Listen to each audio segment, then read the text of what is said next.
Habang nagpapakasasa si Verena sa alak ang aking inang si Pilar, ay nanginginig sa labas nanlilimos ng panis na pagkain. Hayaan mong mamatay sa gutom ang matandang iyan, singhal ng taksil, ngunit hindi luha ang hatid ng aking pagbabalik, kundi isang mabalasik na katarungang wawasak sa iyong mundo. Tapos na ang pagtitiis.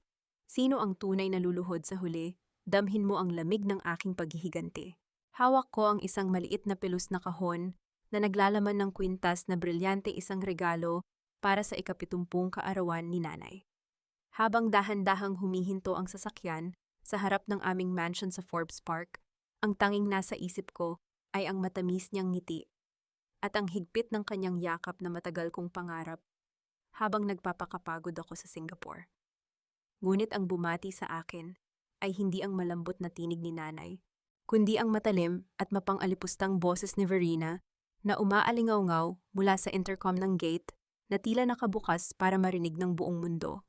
Huwag mong bigyan ng tubig ang matandang yan. Minda, hayaan mong matuyo ang lalamunan niya hanggang sa matuto siyang pumirma sa dokumentong ito nang hindi nag-iinarte. Nanigas ang aking mga daliri sa hawak kong regalo. Ang bawat salita ay parang isang piraso ng yelo na bumaon sa aking pandinig. Hindi ako nakagalaw nang makita ko ang isang figura sa gilid ng garden, isang matandang babaeng nakasuot ng kupas at punit-punit na duster na kayuko, at nanginginig habang yakap ang isang maruming plastik na mangkok. Ang nanay ko, ang reyna ng tahanang ito, ay mukhang isang pulubing ligaw sa sarili niyang bakuran.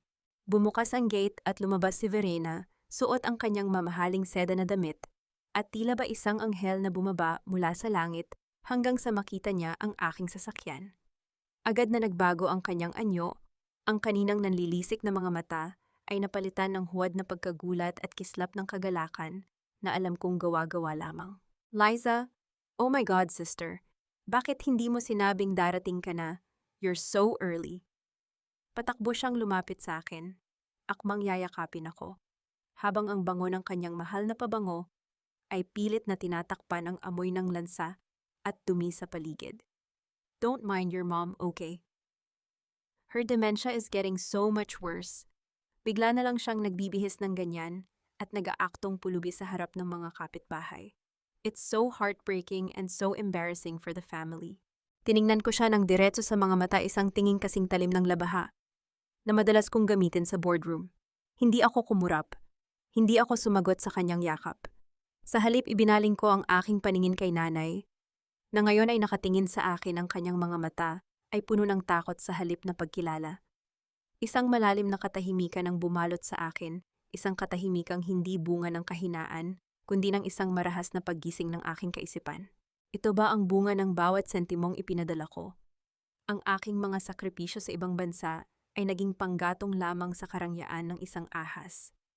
Habang ang taong nagbigay sa akin ng buhay ay unti-unting pinapatay sa gutom at kahihiyan. Ang sakit na naramdaman ko ay hindi nagluwal ng luha. Ito ay naging isang malamig at matigas na bato sa aking dibdib.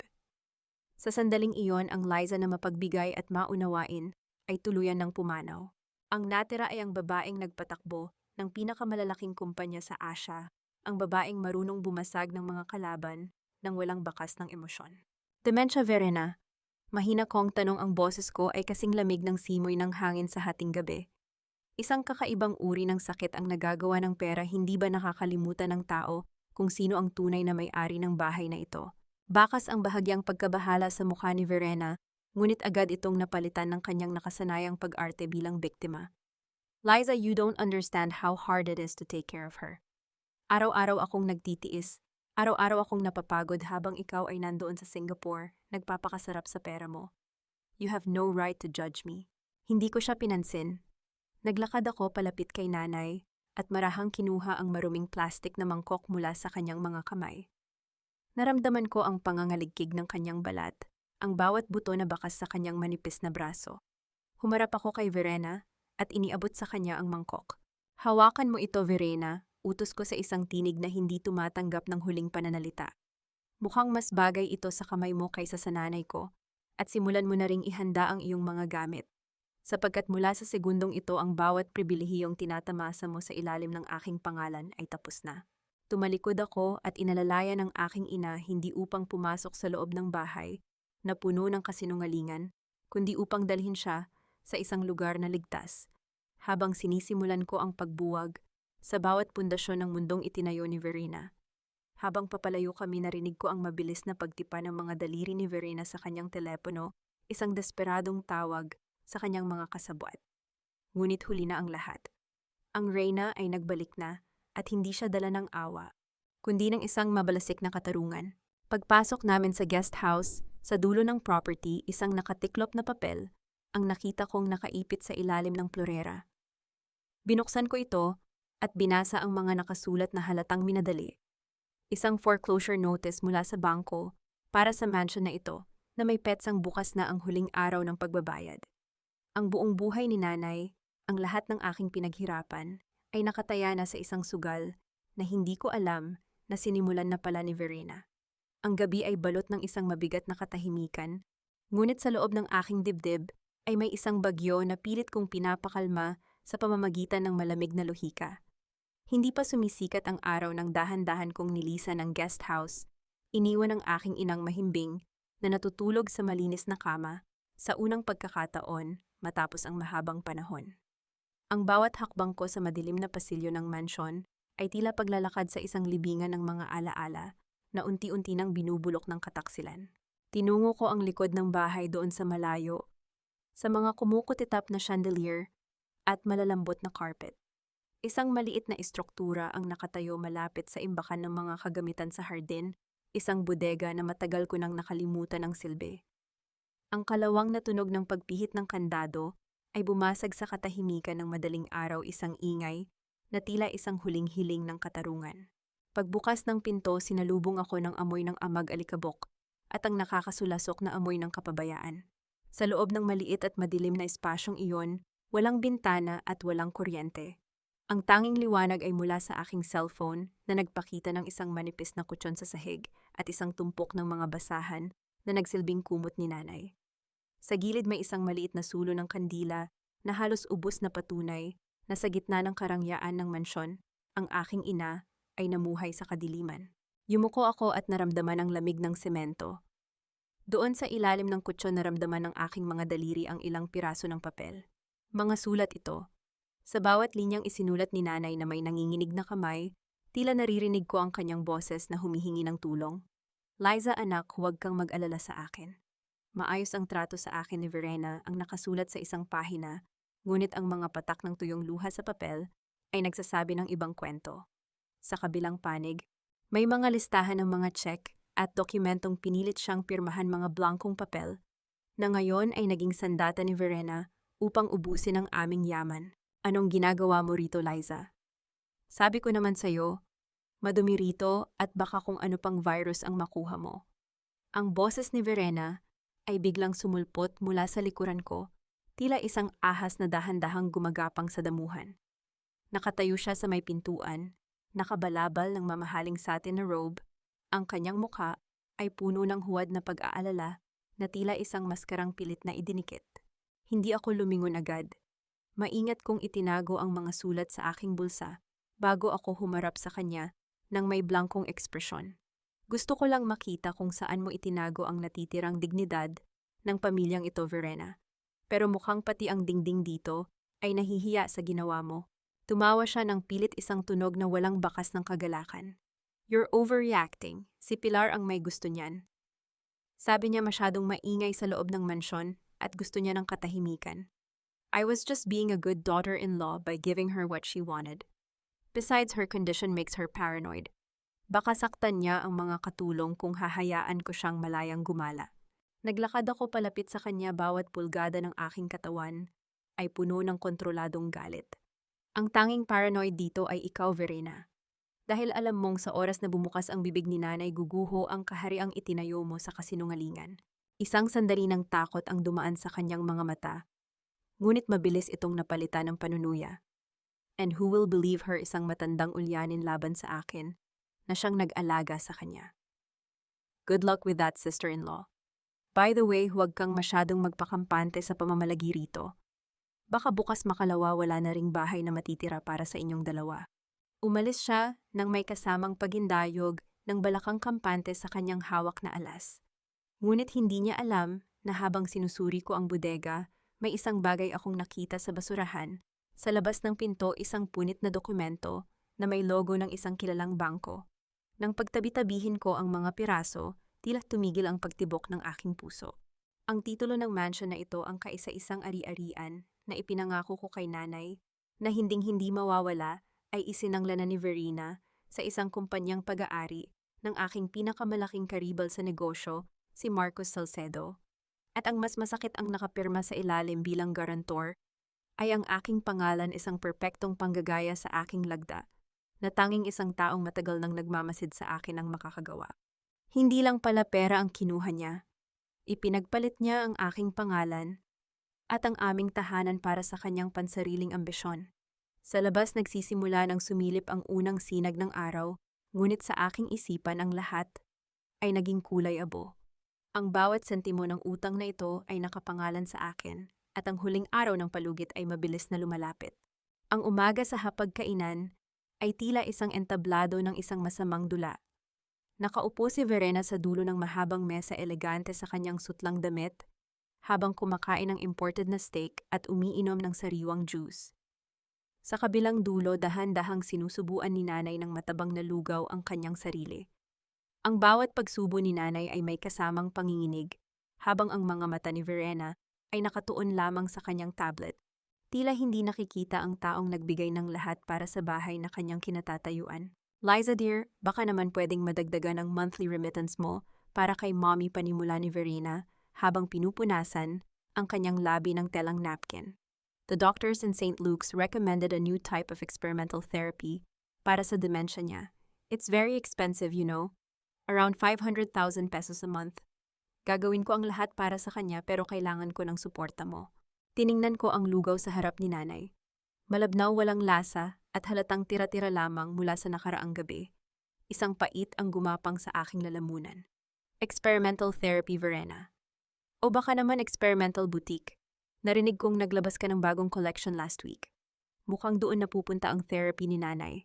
Sandaling tumigil ang paghiwa ni Verena sa kanyang pagkain. Ang kanyang mukha ay dahan-dahang namula hindi sa hiya, kundi sa galit na pilit niyang ikinukubli sa likod ng isang pilit na ngiti. How could you say that I sacrifice my time, my social life, and my health just to make sure she's safe kung ayaw mong magbayad fine? Pero huwag mo akong pagbintangan sa mga bagay na hindi ko ginagawa. Hindi ko siya sinagot. Sa halip tumayo ako at marahang kinuha ang mangkok ni nanay. Nay, huwag mo nang kainin yan. Lalabas tayo, kakain tayo ng paborito mong sinigang. Bago pa makapagsalita si Verena, tinalikuran ko na siya. May mas mahalaga akong kailangang gawin. Pagkatapos maihatid si nanay sa isang ligtas na mall kasama ang aking pinagkakatiwalaang driver, tinungo ko ang isang madungis na palengke sa kabilang panig ng lungsod. Doon sa gitna ng ingay ng mga tindera at amoy ng sariwang isda, naghihintay si Minda. Ang dating katulong ni nanay ay mukhang mas matanda kaysa sa huling pagkikita namin. Nang makita niya ako, agad siyang napaiyak, ang kanyang mga kamay ay mahigpit na humawak sa aking braso. Ma'am Liza, patawarin niyo po ako, hikbi ni Minda. Ang tunog ng kanyang pag-iyak ay nalulunod sa ingay ng paligid. Pinalayas po ako ni Ma'am Verena dahil nakita ko siyang sinasampal si Aling Pilar. Pinipilit niya pong papirmahin ang nanay niyo sa mga dokumento. Kapag ayaw pumirma, hindi siya pinapakain. Ibinubuhos po niya ang tubig sa sahig at pinapapanood si Aling Pilar na magmakaawa. Ang bawat salita ni Minda ay parang isang bala na tumatagos sa aking puso. Ngunit sa halip na manghina ang aking katawan, ay naging kasing tigas ng bakal. Walang luhang pumatak mula sa aking mga mata. Ang tanging nararamdaman ko ay ang malamig na determinasyon na tapusin ang lahat ng ito. May mga ebidensya ka ba, Minda? Tanong ko, ang aking boses ay patag at walang emosyon. Tumango siya at may inilabas na lumang memory card mula sa kanyang pitaka. Naitago ko po ang ilang recordings mula sa CCTV bago niya ipasira ang system. At may mga litrato rin po ako ng mga pasa sa braso ni Aling Pilar. Kinuha ko ang memory card at tinitigan ito. Ito na ang mitya ng pagsabog na wawasak sa mundo ni Verena. Ngunit bago pa ako makabalik sa sasakyan, tumunog ang aking telepono. Isang mensahe mula sa aking private investigator sa Singapore ang bumungad sa akin. Liza, we traced the fund transfers from Verena's boutique.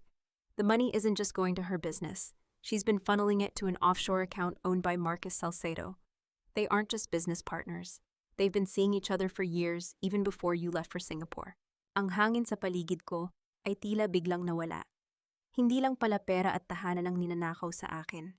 Ang aking kaaway sa negosyo at ang taong pinagkatiwalaan kong mag-alaga sa aking ina ay magkasabot sa isang madilim na plano upang ubusin ako ng buo. Isang mahinang tawa ang kumawala sa aking mga labi, isang tawang puno ng panganib.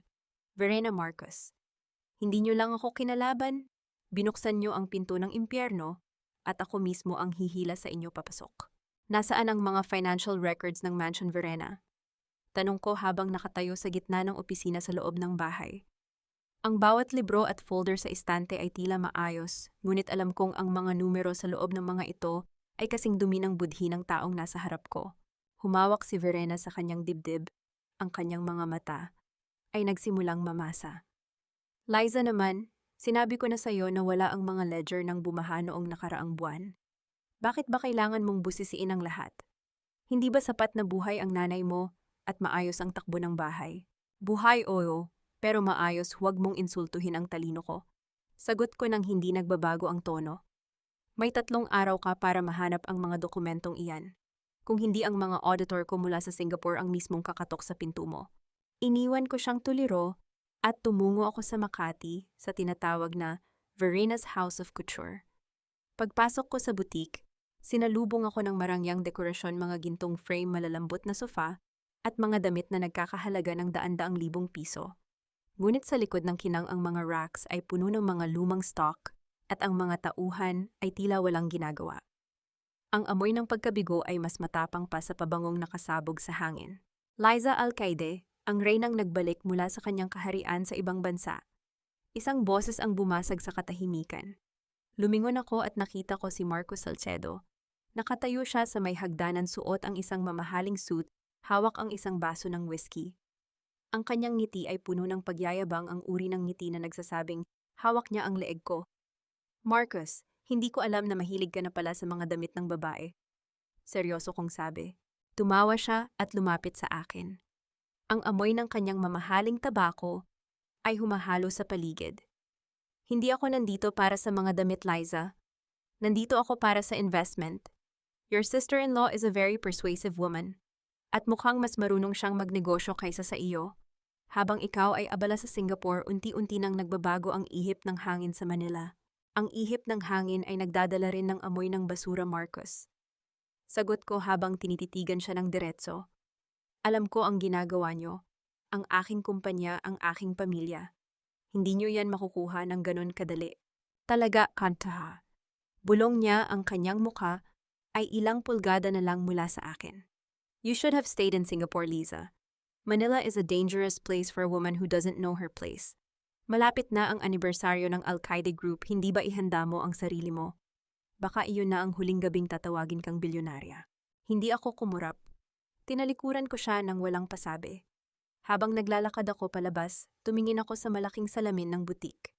Nakita ko ang isang babaeng ang mga mata ay kasing lamig ng bakal.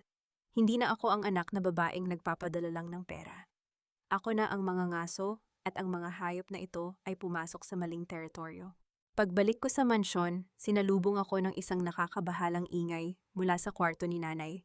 Mabilis akong naglakad at binuksan ang pinto. Doon nakita ko si Verena na nakapatong kay nanay, pilit na isinisiksik ang isang tumpok ng mga tableta sa bibig ng aking ina habang tinatakpan ang ilong nito. Uminom ka, matanda, abata. Singhal ni Verena, ang kanyang mukha ay parang isang demonyo sa galit. Uminom ka para hindi ka na makapagsalita. Para hindi mo na masabi sa anak mo kung anong ginawa ko sa pera niyo. Ang dugo ko ay tila nagliyab sa loob ng aking mga ugat. Hindi ako sumigaw, hindi ako tumakbo.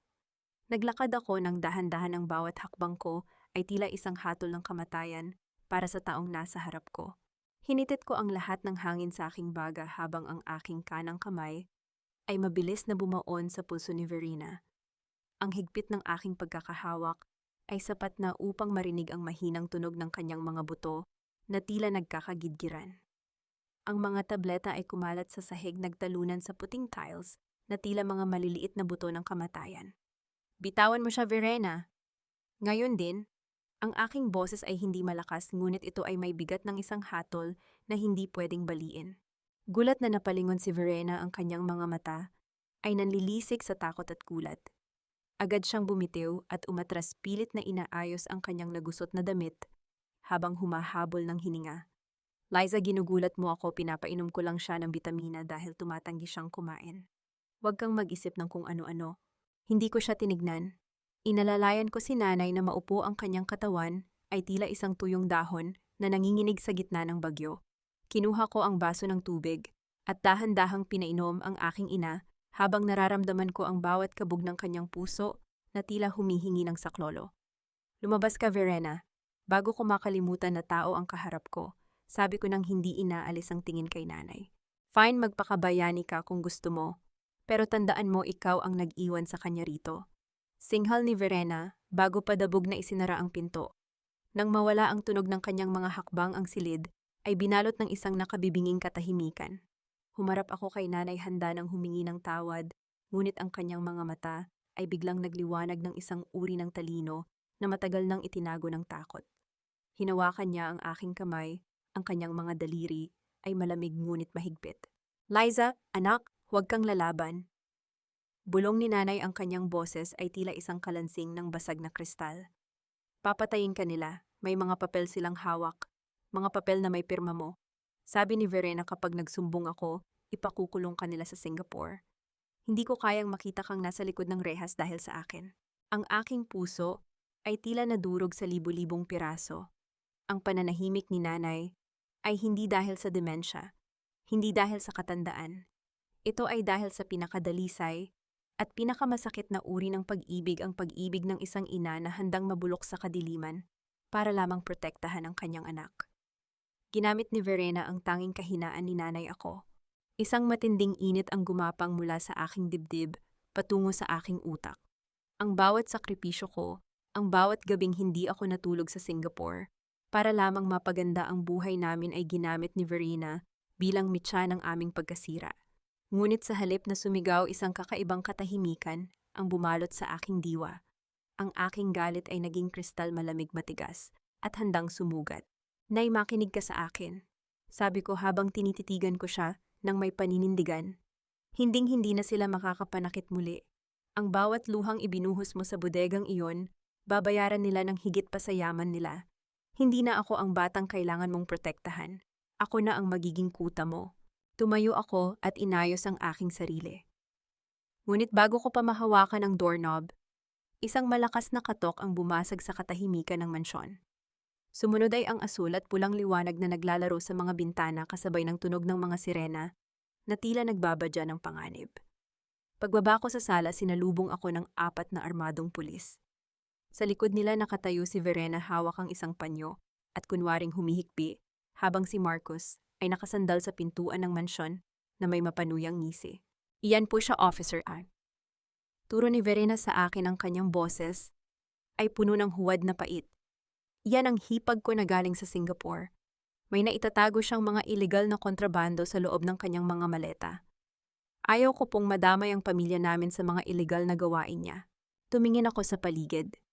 Ang mga pulis ay nagsimulang maglakad patungo sa aking kwarto. Alam ko ang laro nyo.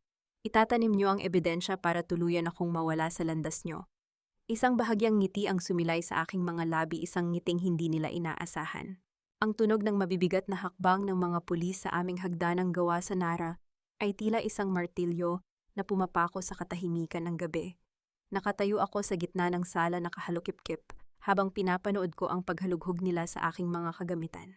Sa gilid patuloy ang pag-arte ni Verena, ang kanyang mga balikat ay nanginginig sa kunwaring paghikbi, habang si Marcos naman ay prenteng nakaupo sa aking sofa, tila nanonood ng isang paboritong teleserye.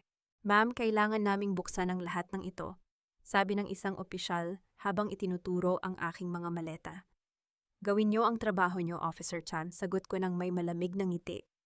Wala akong itinatago, ngunit tandaan niyo, ang bawat gamit na mahahawakan niyo ay may katapat na halaga, at ang bawat maling accusation ay may katapat na demanda. Nagsimulang magbukas ang mga maleta. Ang tunog ng pagpihit ng mga zipper at ang kalansing ng mga hanger ay bumalot sa silid. Nakita ko ang pananabik sa mga mata ni Verena. Inaasahan niyang lalabas doon ang mga pakete ng puting pulbos na ipinatanim niya kanina habang wala ako sa bahay. Ngunit habang tumatagal ang pananabik sa kanyang mukha, ay napalitan ng pagkalito. Wala rito sir, sabi ng isang pulis pagkaraan ng ilang minuto. Puro damit at dokumento lang ang laman ng mga ito. Impossible, biglang sigaw ni Verena nakalimutan ang kanyang pag-arte bilang biktima. The tip said it was there. Check the guest room, check under the bed. Dahan-dahan akong naglakad palapit sa kanya, ang bawat hakbang ko ay tila isang anino na lumalamon sa kanyang liwanag. The tip, Verena, ang sarili mong mga kamay. Masyado ka kasing kampante. Nakalimutan mo yatang sa Singapore ang seguridad ay hindi lang tungkol sa mga gwardya. Ito ay tungkol sa mga mata na hindi kumukurap. Inilabas ko ang aking tablet at pinindot ang isang icon. Lumitaw sa screen ang malinaw na video ni Verena na pumasok sa aking kwarto 2 oras ang nakararaan, may hawak na maliit na pakete at isiningit ito sa loob ng aking maleta. Ngunit sa video rin ay makikita ang pagpasok ni Minda pagkaraan ng 10 minuto upang kunin ang paketeng iyon at ilabas ng kwarto. Namutla si Verena, ang kanyang mukha ay naging kasing puti ng papel. Ang kanyang mga labi ay nanginginig, ngunit walang salitang lumalabas. Officer, tawag ko sa pulis nang hindi inaalis ang tingin kay Verena. Baka gusto niyong suriin ang loob ng sasakyan ni Verena. Sa pagkakaalam ko, may isang nakalimutang package doon na mas interesado kayong makita. Sa loob ng ilang minuto, ang sitwasyon ay tuluyang nabaliktad. Ang tunog ng mabilis na pagtakbo ng mga pulis patungo sa garahe ay sinundan ng isang matinding katahimikan. Hindi nagtagal bumalik sila, dala ang paketeng isinangkot sa akin na ngayon ay nakuha sa loob ng compartment ng sasakyan ni Verena. Ma'am, kailangan niyo kaming samahan sa istasyon, sabi ng opisyal kay Verena. Wait, hindi sa akin yan. Baka na ito ni Liza Marcos do something. Sigaw ni Verena habang hinihila siya ng mga pulis. Ngunit si Marcos ay tumayo lang at tinalikuran siya, tila isang basurang wala nang pakinabang. Nang maiwan kaming dalawa ni Marcos sa sala, ang hangin ay naging kasing bigat ng tingga. Lumapit siya sa akin, ang kanyang mga mata ay puno ng panganib. Akala mo ba ay nanalo ka na, Liza? Isang maliit na laro lang ito. Bukas ang mansion na ito ay hindi na sa iyo. Ang bangko ay hindi nakikinig sa mga videong CCTV. Pera ang kailangan nila, at wala ka noon dahil lahat ng account mo ay naka-freeze na. Pera to. Tumawa ako ng mahina, isang tunog na walang bakas ng takot. Marcos, habang abala kayo sa pagtatanim ng droga, abala naman ako sa pagbili ng mga utang nyo. Ang kumpanyang humahawak sa mortgage ng bahay na ito, binili ko na ang 50% ng shares nito kaninang hapon. Hindi mo lang ako kinalaban sa pamilya Marcos. Kinalaban mo ako sa laro na ako ang nag-imbento. Isang mabilis na pagkunot ng noo ang dumaan sa mukha ni Marcos. Bago siya mabilis na lumabas ng mansion, ang tunog ng kanyang mamahaling sapatos ay tila isang mabilis na tibok ng pusong kinakabahan. Bumalik ako sa tabi ni nanay na ngayon ay mahimbing na ang tulog. Ngunit sa aking mesa isang pulang sobre ang naghihintay. Binuksan ko ito at binasa ang huling abiso mula sa auction house. Bukas na ang subasta ng aming tahanan. At sa ilalim ng listahan ng mga bidder, ang pangalan ng Salcedo Enterprises ay nakasulat ng malalaki at matatapang na titik. May 12 oras na lang ako para iligtas ang aming dangal o tuluyang mawala ng bubong na sisilong sa aking ina. Ang gabi bago ang nakatakdang subasta ay binalot ng isang mapanlinlang na katahimikan. Sa loob ng aming malawak na kusina, ang amoy ng nilulutong pagkain ay humahalo sa amoy ng ulan sa labas. Ngunit para sa akin, ang bawat singaw ng ulam ay tila may halong lason. Nakaupo si Verena sa harap ng hapagkainan, tila walang nangyaring kaguluhan sa istasyon ng pulisya kanina. Dahil sa impluwensya ni Marcos, pansamantala siyang nakalaya. At ngayon ay muli siyang nagsusuot ng maskara ng isang mapagmahal na hipag. Liza, uminom ka muna ng tsag tamtak at kagda. Malambing na sabi ni Verena, habang inilalapag ang isang tasa sa harap ko. Alam kong pagod ka sa lahat ng nangyari. Masyado lang tayong naging emosyonal kanina. Gusto ko lang namang protektahan ang pamilya natin mula sa anumang gulo, pero mukhang nagkamali lang ako ng akala tungkol sa mga maleta mo. Patawarin mo ako. Tinitigan ko ang tsa, ang mausok nitong init ay tila anino ng kanyang mga kasinungalingan. Patawad, Verena. Ang salitang iyan ay para sa mga taong nagkamali ng hindi sinasadya. Ang sayo ay isang planadong pag-atake. Huwag mo nang sayangin ang laway mo sa paghingi ng tawad na hindi mo naman nararamdaman.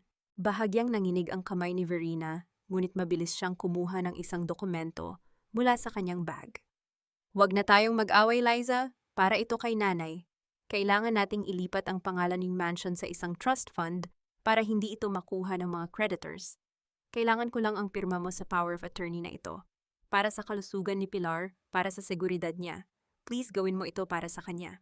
Isang mapait na ngiti ang sumilay sa aking mga labi, habang dahan-dahan kong inilalabas ang aking telepono mula sa bulsa, na kanina papalihim, na kumukuha ng audio recording. Power of attorney o isang blankong tseke, para tuluyan mong maubos ang natitira naming yaman. Naririnig mo ba ang sarili mo, Verena? Ang bawat salita mo ay tila isang kuko na pilit kumakamot sa pintuan ng impyerno. Biglang nagbago ang anyo ni Verena. Ang kanyang malambing na tinig ay naging isang matalim na singhal. Lumingon siya kay nanay na tahimik na nakaupo sa gilid at dahan-dahang kumakain. Bakit ba ang bagal mong ngumuya, matanda, bilisan mo, at kailangang pirmahan ito ng anak mo kung ayaw mong matulog muli sa bodega?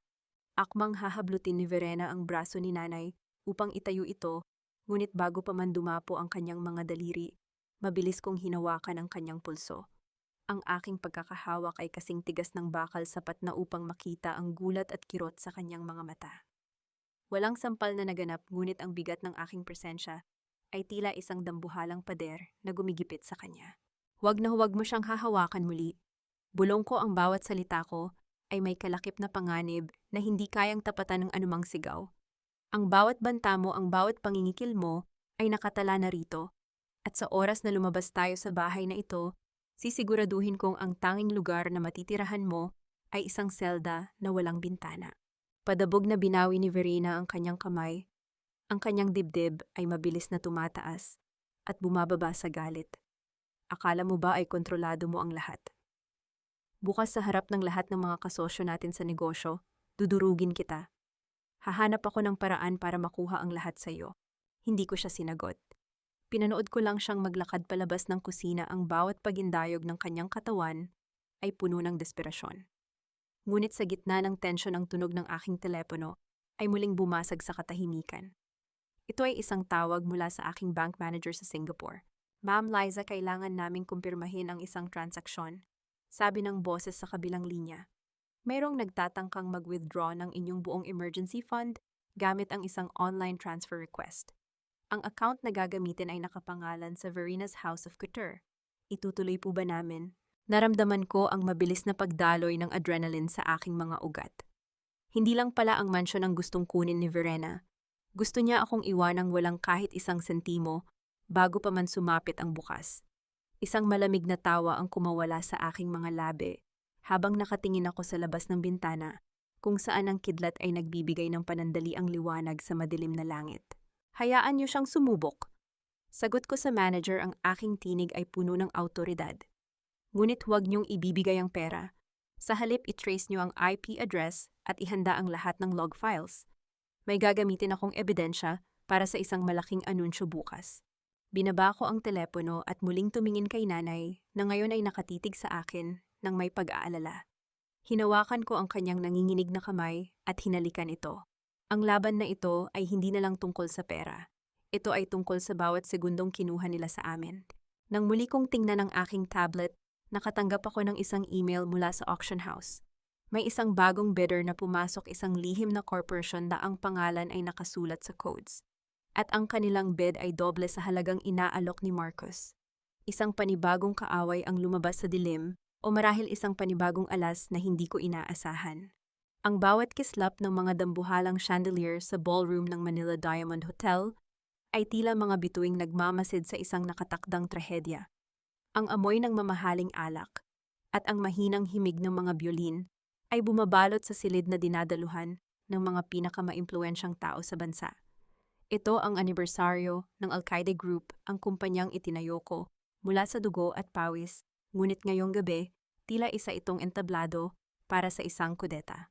Nasa gitna ng kumpol ng mga mamumuhunan si Verena, suot ang isang kumikinang na asul na gown na nagkakahalaga ng isang maliit na kotse. Hawak niya ang isang baso ng champagne habang malakas na tumatawa, ang kanyang boses ay puno ng mapanlinlang na tamis. Salamat sa inyong suporta. Alam niyo naman si Liza ay nagpapahinga muna dahil sa matinding stress mula sa Singapore. Bilang pamilya ako muna ang pansamantalang tatayo para sa Al-Qaeda Group upang masiguro ang inyong mga investment. Sa kanyang tabi si Marcus Salcedo ay tila isang buwayang naghihintay ng tamang pagkakataon. Ang kanyang ngiti ay sapat na upang pangilabutan ang sinumang nakakakilala sa kanyang tunay na pagkatao. Nagbulungan ang mga tao, ang tunog ng kanilang mga bulong ay tila mga anay na unti-unting sumisira sa aking pangalan. Biglang bumukas ang dambuhalang pinto ng ballroom. Ang tunog ng mga pag-uusap ay tila isang gripo na biglang isinara. Ang lahat ng mata ay lumingon sa pintuan, kung saan tumambad ang isang imaheng hindi nila inaasahan. Naglakad ako papasok suot ang isang simpleng itim na gown na gawa sa mabigat na sutla. Ang aking ayos ay hindi magarbo, ngunit ang bawat hakbang ko ay may bigat ng isang reynang nagbabalik mula sa digmaan. Wala akong suot na maraming alahas, maliban sa isang kwintas na brilyante na kumikinang sa ilalim ng mga ilaw. Ngunit hindi ako ang dahilan kung bakit napahinto ang lahat sa paghinga. Sa aking braso maingat kong inaalalayan ang aking ina si Aling Pilar. Si nanay ay hindi na ang pulubing nakita ko sa labas ng gate. Suot niya ang isang napakagandang Filipiniana na may bordang kamay, ang kanyang buhok ay maayos na nakapusod at ang kanyang mukha ay may bakas ng dangal na tila muling nabuhay. Ang kanyang paglalakad ay dahan-dahan, ngunit matatag ang kanyang paningin ay diretso at walang bakas ng takot na ipinunla ni Verena. Namutla si Verena ang baso ng champagne sa kanyang kamay ay bahagyang nanginig na lumikha ng maliliit na alon sa loob ng kristal. Ang kanyang maskara ng pagiging mabait na hipag ay nagsimulang mabitak sa harap ng lahat. Liza, Tita Pilar. Nautal na sabi ni Verena habang pilit na lumalapit sa amin. Bakit niyo inilabas si Mommy? Sabi ng doktor, kailangan niya ng katahimikan dahil sa kanyang malalang demensya. Baka lalong lumala ang sakit niya dahil sa dami ng tao. Tumigil ako sa harap niya, ang aming distansya ay sapat na upang maramdaman niya ang lamig ng aking presensya. Tiningnan ko siya mula ulo hanggang paa, isang tinging tila sinusuri ang isang depektibong produkto. Dementia, Verena. Mahina kong sabing, ngunit ang aking boses ay umalingaw-ngaw sa gitna ng katahimikan ng ballroom. Isang milagro ang nangyari ngayong gabi. Ang sakit ni nanay ay biglang gumaling nang mailayo siya sa bodegang amoy amag at makuha ang tamang pag-aaruga na hindi mo kayang ibigay. Ang mga bulungan sa paligid ay naging malalakas na singhap. Ang mga kamera ng mga mamamahayag ay nagsimulang kislap-kislapan, ang bawat flash ng liwanag ay tila isang sampal sa mukha ni Verena. What are you talking about, you're crazy? Singal ni Verena, ang kanyang desperasyon ay nagsisimula ng lumabas. Tumingin siya kay Marcus para humingi ng tulong, ngunit si Marcus ay nanatiling tahimik, ang kanyang mga mata ay nakatuon sa akin na tila sinusukat ang aking susunod na galaw. Inalalayan ko si nanay sa isang upuan sa harap ng stage. Humarap ako sa madla at dahan-dahang umakyat sa podium. Ang tunog ng aking takong sa kahoy na sahig ay tila isang mabilis na tibok ng puso na nagbababadya ng isang malaking pagsabog. Magandang gabi sa inyong lahat. Panimula ko ang aking tinig ay matatag at puno ng awtoridad. Ngayong gabi hindi lang anibersaryo ng Al-Qaeda Group ang ating ipinagdiriwang. Ipinagdiriwang din natin ang katotohanan, sapagkat may mga lihim na kahit gaano kalalim itago ay kailangang lumabas sa liwanag. Tumingin ako kay Verena na ngayon ay tila isang hayop na nakulong sa isang sulok. Pinindot ko ang remote control sa aking kamay at ang malaking projector screen sa likuran ko ay biglang nabuhay. Ladies and gentlemen, sabi ko habang ang screen ay nagsisimulang magpakita ng mga anino ng katotohanan. Tonight, I am not just celebrating an anniversary, I am celebrating an eviction. Biglang namatay ang lahat ng ilaw sa ballroom maliban sa isang maliwanag na sinag na nakatutok sa dambuhalang screen kung saan ang unang video ay nagsimulang tumakbo. Ang boses ni Verena na puno ng galit at kalupitan ay biglang bumasag sa katahimikan ng gabi. Sa dambuhalang screen sa likuran ko lumitaw ang isang imaheng nagpatigil sa pag-ikot ng mundo para sa mga taong nasa loob ng ballroom. Hindi ito isang pagtatanghal ng tagumpay ng kumpanya. Ito ay ang malinaw na video ni Verena sa loob ng madilim na bodega. Makikita ang bawat detalye, ang kanyang maruming tingin, ang mapang-aping pagkumpas ng kanyang kamay, at ang tunog ng plastik na mangkok na padabog niyang inilapag sa sahig. Kainin mo iyan, matanda, huwag kang mag-inarte dahil iyan lang ang nararapat sa'yo. Ang boses ni Verena ay umalingaw-ngaw sa bawat sulok ng ballroom matalim at walang bakas ng awa. Isang sabay-sabay na paghapos ng hininga mula sa madla ang bumalot sa silid. Ang mga bulungan ay napalitan ng isang nakabibinging katahimikan na punong-puno ng pandidiri. Tumingin ako kay Verena. Ang kanyang mukha ay nawalan ng kulay, ang kanyang mga mata ay nanlilisik sa takot, habang pilit niyang tinatakpan ang kanyang bibig. Hindi iyan totoo, deepfake iyan. Pakanalang iyan ni Liza. Para sirain ako, sigaw ni Verena, ang kanyang boses ay pumiyok sa gitna ng desperasyon. Nagmadali siyang tumakbo patungo sa gilid ng stage upang hanapin ang teknisyan, ngunit hinarang siya ng dalawang malalaking lalaking nakasuot ng barong, ang aking mga security guards mula sa Singapore. Tapusin natin ang palabas, Verena. Huwag kang masyadong excited. Mahina kong sabi habang pinipindot ang susunod na slide. Lumitaw sa screen ang mga dokumento ng bangko, ang mga peking pirma, ang mga illegal na transfer ng pondo patungo sa kumpanya ni Marcos. At ang huling tangka ni Verena, na ubusin ang aking emergency fund kaninang madaling araw. Ang bawat numero ay tila isang kuko na bumabaon sa kanyang reputasyon. Ang mga investors na kanina ay nakapaligid sa kanya ay dahan-dahang umatras, tila ba mayroon siyang nakahahawang sakit na ayaw nilang madikit. Ladies and gentlemen, muli kong hinarap ang madla, ang aking tinig ay kasing talim ng balisong. Ang babaeng nasa harap nyo ay hindi ang tagapagtanggol ng Al-Qaeda Group. Siya ang anay na sumira sa pundasyon nito, ngunit hindi ko hahayaang tuluyan siyang magtagumpay. Lumingon ako kay Marcos na ngayon ay dahan-dahang naglalakad patungo sa exit, sinusubukang tumakas sa gitna ng kaguluhan. Marcos Salcedo, huwag kang magmadali. Tawag ko sa kanya na naging sanhi upang tumigil ang lahat at lumingon sa kanya. Alam kong inaasahan mong mapapasa iyo ang mansion namin bukas sa auction, pero may masamang balita ako para sa iyo. Ang korporasyong bumili ng 50% ng shares ng iyong kumpanya kaninang hapon. Ako yon. At ang unang utos ko bilang may-ari, i-cancel ang lahat ng bid mo sa auction house. Nanigas si Marcos sa kanyang kinatatayuan. Ang kanyang mapanuyang ngisi ay napalitan ng isang ekspresyong puno ng gulat at hindi paniniwala. Ang tunog ng kanyang baso ng whiskey na nahulog at nabasag sa sahig ay tila hudyat ng kanyang tuluyang pagbagsak. You can't do this, sigaw ni Verena, habang pilit na kumakawala sa mga security. Pamilya tayo, Liza. You're ruining our name. Pamilya, lumapit ako sa kanya, ang bawat hakbang ko ay tila isang mabigat na pasya. Ang pamilya ay hindi nananakit, Verena. Ang pamilya ay hindi nagnanakaw.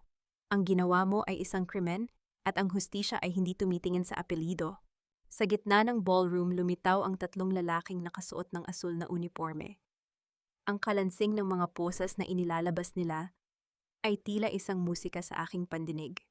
Ang mukha ni Verena ay naging isang larawan ng matinding kahihiyan, habang ang lahat ng camera ay nakatuon sa kanyang pagbagsak. Officer, bitawan niyo ako. Hindi niyo alam kung sino ang kinakalaban niyo. Hiyaw ni Verena habang kinakaladkad siya palabas, ngunit wala nang nakikinig sa kanya. Ang lahat ng mata ay nakatuon sa akin, at sa aking ina na tahimik na nakaupo, ang mukha ay puno ng kapayapaan sa unang pagkakataon. Ngunit sa gitna ng aking tagumpay, isang lalaki ang lumapit sa akin mula sa dilim. Hindi ko siya kilala, ngunit ang kanyang suot ay halatang mula sa isang mataas na antas ng lipunan. Inabutan niya ako ng isang maliit na sobre na may selyo ng gobyerno. Ma'am Liza, may kailangan po kayong malaman tungkol sa inyong ama, bulong niya. Naramdaman ko ang biglang paglamig ng aking palad. Ang aking ama ay matagal nang pumanaw, o iyon ang akala ko. Isang panibagong pinto ang bumukas, isang pintong maaaring magdala ng mas malaking panganib kaysa sa lahat ng hinarap ko ngayong gabi. Ang amoy ng luma at maruming papel hinaluan ng matapang na amoy ng disinfectant ang sumalubong sa akin sa loob ng holding room ng istasyon ng pulisya. Nakaupo si Verena sa isang malamig na bangkong bakal. Ang kanyang asul na gown ay punit na sa gilid at ang kanyang makeup ay kalat na sa kanyang mukha dahil sa walang tigil na pag-iyak. Nang makita niya ako, agad siyang tumayo at sumunggab sa rehas, ang kanyang mga mata ay nanlilisik sa galit at desperasyon. Liza, hayop ka! Ilabas mo ako rito! Sigaw niya, ang kanyang boses ay pumiyok sa gitna ng pag-atungal. Hindi mo ba alam ang ginagawa mo? Sinisira mo ang pamilya natin? Ano na lang ang sasabihin ng mga tao? Pakakawalan mo ako rito or isasama kita sa impyerno. Nanatili akong nakatayo sa labas ng rehas, ang aking mga kamay ay nasa bulsa ng aking coat. Tiningnan ko siya nang walang kahit anong emosyon, tila ba isa siyang eksperimento sa laboratorio na hindi naging matagumpay. Ang bawat salita niya ay tila mga huling hiling ng isang taong lunod na sa sarili niyang kasinungalingan. Ang pamilya ay matagal mo nang sinira, Verena. Mahina kong sabi, ang boses ko ay kasing lamig ng semento sa ilalim ng aming mga paa. At ang impyerno, matagal ka nang nakatira doon, hindi mo lang napansin dahil abala ka sa paggastos ng perang hindi sa iyo. Alam mo ba kung ano ang pinakamasakit sa lahat? Marcus abandoned you. Kanina pa siya umalis ng bansa gamit ang perang itinira niya mula sa account mo. Ginamit ka lang niya, Verena. Katulad ng paggamit mo kay nanay. Isang matinding katahimikan ang bumalot sa kanya. Ang kanyang mga kamay ay dahan-dahang lumuwag sa rehas at ang kanyang mga mata ay nawalan ng kislap. Ang katotohanan na siya ay pinaglaruan din ng taong akala niya ay kasama niya ay ang huling dagok na bumasag sa kanyang pagkatao. Inilabas ko ang isang plastic na mangkok mula sa aking bag, ang maruming mangkok na kinuha ko mula kay nanay sa bodega. Inilapag ko ito sa mesa sa harap niya. Sa loob nito ay may ilang piraso ng malamig na kanin at tuyong isda. Here is your first meal in detention, Verena. Sabi ko habang tinititigan siya ng diretso. Leftover just how you like it. Tikman mo ang lasa ng sarili mong kalupitan. Huwag kang mag-alala, marami ka pang oras para mabulok dito habang tinitingnan ang mangkok na iyan. Hindi na siya nakapagsalita. Napasalampak siya sa sahig, ang kanyang mga hikbi ay naging mahinang ungol ng pagkatalo. Tinalikuran ko siya nang walang lingon-likon.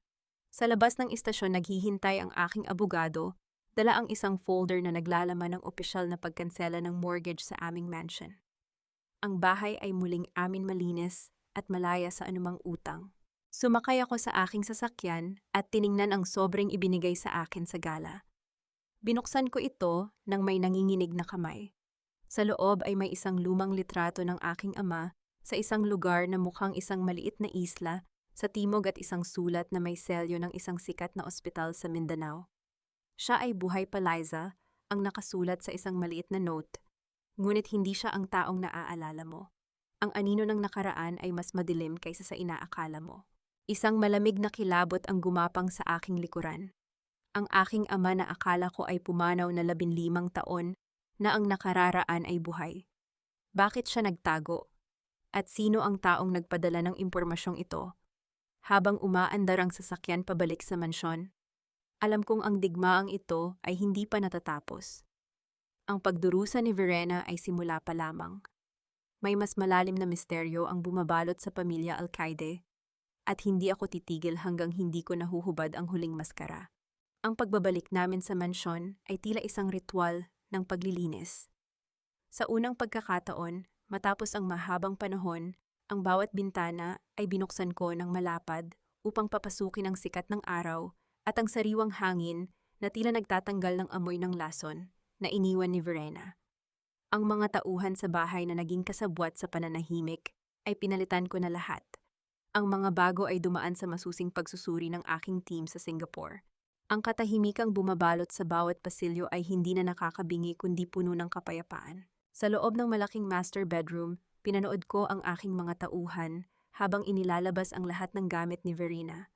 Ang mga mamahaling gown, mga sapatos na gawa sa balat ng hayop, at ang mga pabangong amoy pagtataksil ay itinambak sa gitna ng garahe.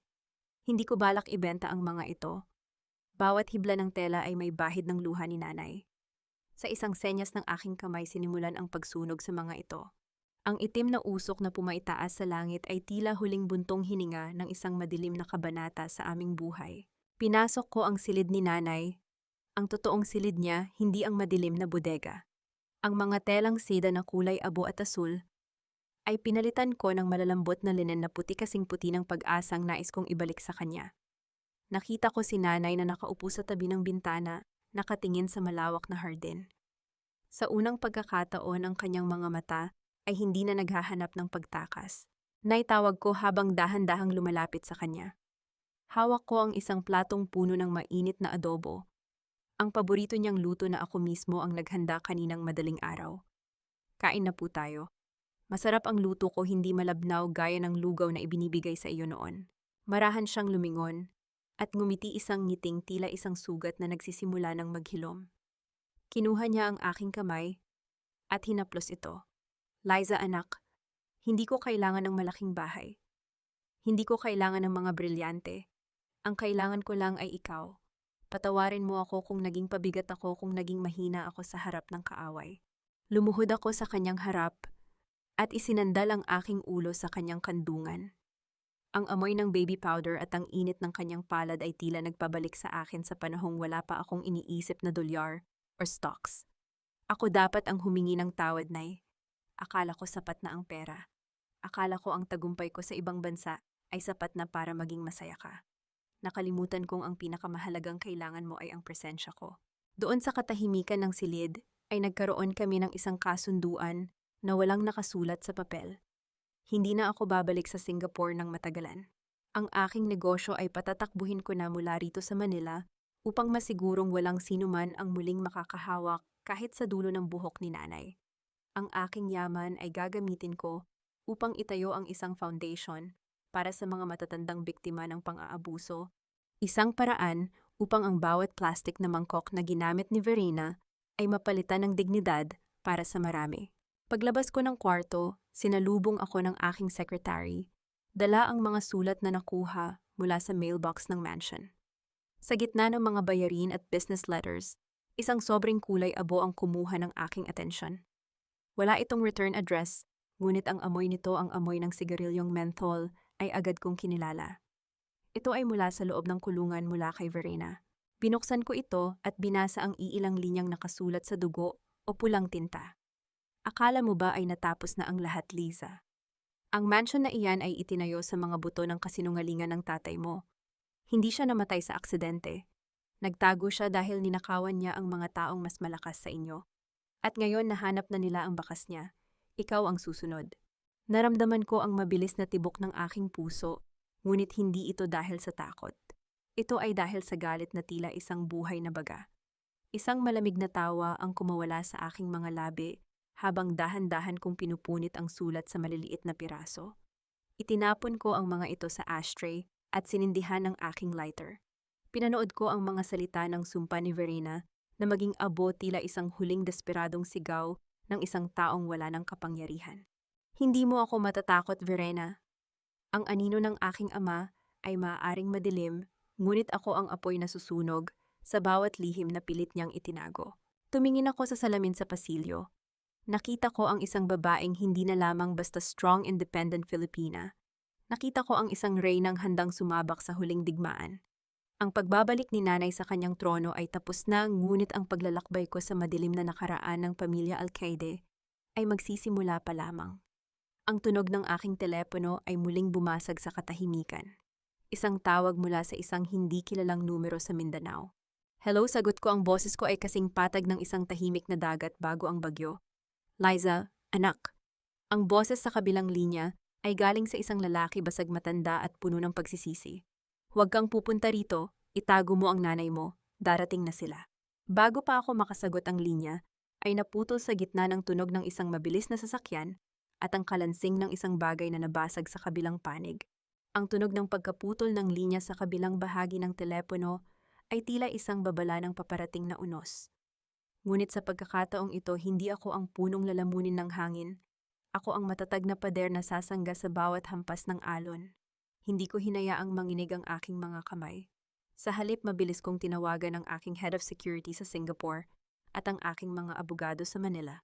Sa loob ng 3 oras, ang aming mansion ay naging isang kuta na hindi kayang pasukin kahit ng pinakamasamang balak ng nakaraan.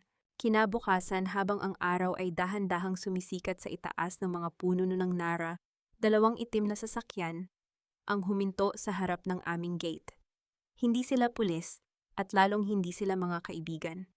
Sila ang mga lalaking pinagkakautangan ng aking ama sa Mindanao, mga taong uhaw sa pera at hustisya, para sa mga lihim na pilit itinago ng 15 taon.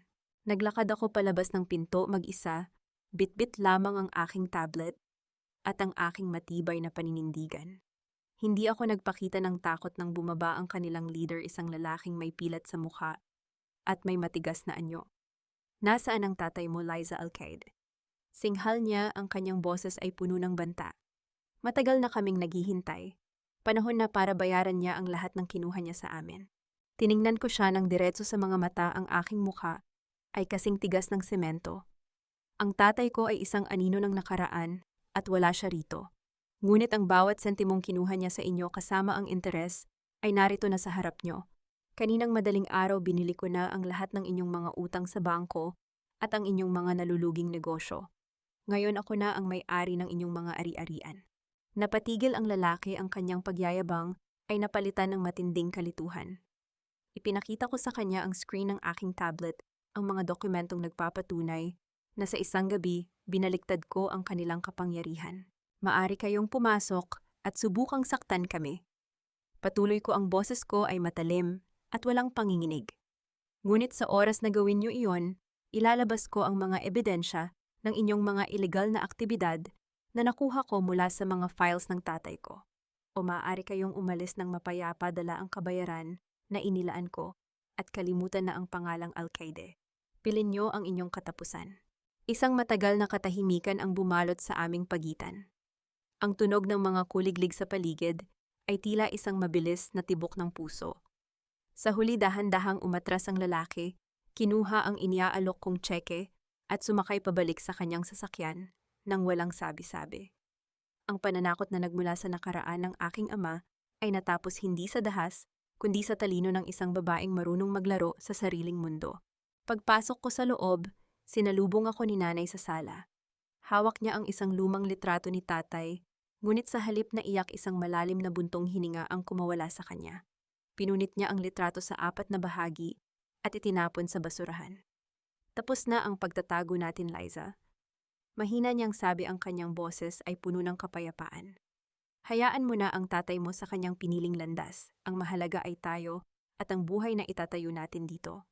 Lumipas ang mga buwan at ang mansion na dati ay kulungan ng kalupitan ni Verena ay tuluyan ng nagbago. Ginawa ko itong bahay ni Pilar, isang marangyang shelter, para sa mga matatandang biktima ng pang-aabuso, kung saan ang bawat isa sa kanila ay tinatrato na parang reyna at hari. Ang aking negosyo sa Singapore ay patuloy na lumalago, ngunit ang puso ko ay narito na sa Pilipinas, sa piling ng aking ina, at sa pagtulong sa mga taong dumaan sa dilim na aming nilampasan. Huling balita ko kay Verena, siya ay nahatulan ng mahabang taon sa kulungan dahil sa tamo at pananakit. Ang kanyang butik ay tuluyan ng nagsara at ang kanyang pangalan ay naging isang babala sa buong Manila tungkol sa kasakimang walang hanggan. Ang plastic na mangkok na ibinigay ko sa kanya ay nananatili sa kanyang selda, isang paalala na ang bawat pagkilos ay may katapat na karma. Isang hapon, habang magkasama kaming nanonood ng paglubog ng araw sa hardin, hinawakan ni nanay ang aking kamay. Ang langit ay puno ng kulay kahel at lila, tila isang pintura ng pag-asa. Liza anak, bulong niya. Salamat sa pagiging bakal na kuta ko. Ngumiti ako at hinalikan ang kanyang noo. Nay, hindi lang ako ang bakal. Ikaw ang nagturo sa akin na kahit gaano katindi ang init ng apoy, ang pusong tapat ay hindi kailanman matutunaw. Tayo ay mga Alcaide. Hindi tayo sumusuko at hinding-hindi na tayo muling luluhod sa kahit kanino. Ang tunog ng banayad na hampas ng hangin sa mga dahon ay tila isang awit ng tagumpay. Ang digmaan ay tapos na. Ang reyna ay hindi lang nakabalik sa kanyang trono, siya ay nakahanap ng kanyang tunay na kapayapaan sa gitna ng pagmamahalan na hindi kayang bilhin ng anumang yaman. Dito sa ilalim ng langit ng aming sariling tahanan, ang kwento ng pagtataksil ay natapos at ang kwento ng katatagan ay nagsisimula pa lamang. 5 taon ang mabilis na lumipas na tila mga pahina ng isang aklat na dahan-dahang binubuklat ng banayad na hangin. Ang aming mansion sa Forbes Park ay hindi na lamang isang gusaling yari sa semento at bakal. Ito ay naging isang buhay na monumento ng pag-asa. Ang dating bodegang amoy amag at puno ng pait ay giniba ko na at sa halip ay itinayo ang isang malawak na garden na puno ng mga bulaklak na kung tawagin ay peace lily. Ngayon, ang bawat sulok ng tahanang ito ay umaalingaw-ngaw sa tawanan ng mga lolo at lola na dati ay biktima ng kapabayaan, mga taong muling nakahanap ng pamilya sa ilalim ng bahay ni Pilar. Si nanay ay hindi na ang nanginginig na matandang nakita ko sa labas ng gate. Bagaman may mga linya na ng katandaan sa kanyang mukha, ang kanyang mga mata ay nagniningning sa katuwaan habang tinuturuan niya ang ibang mga residente na mag-alaga ng mga orkidya.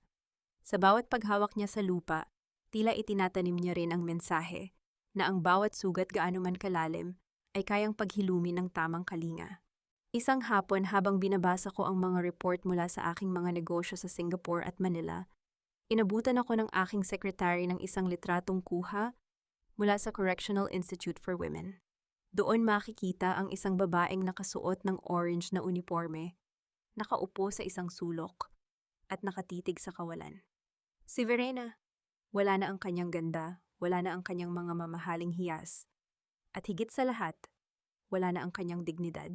Nabalitaan kong kahit ang sarili niyang mga kamag-anak ay hindi na siya dinadalaw. Ang bawat luhang idinulot niya kay nanay ay naging isang kadena ng kahihiyan na habang buhay niyang papasanin.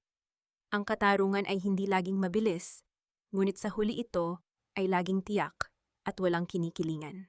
Lisa anak, halika muna rito. Ang ganda ng paglubog ng araw, tawag ni nanay mula sa beranda. Tumayo ako at naglakad patungo sa kanya. Ang tunog ng aking mga hakbang sa sahig ay may kasamang katiyakan at kapayapaan. Marami ang nagtatanong sa akin kung napatawad ko na ba ang mga taong sumira sa amin. Ang sagot ko ay simple. Pinatawad ko ang aking sarili dahil sa panahong wala ako at pinatawad ko ang nakaraan upang hindi na ito maging lason sa aking puso. Ngunit ang hustisya ay nananatili.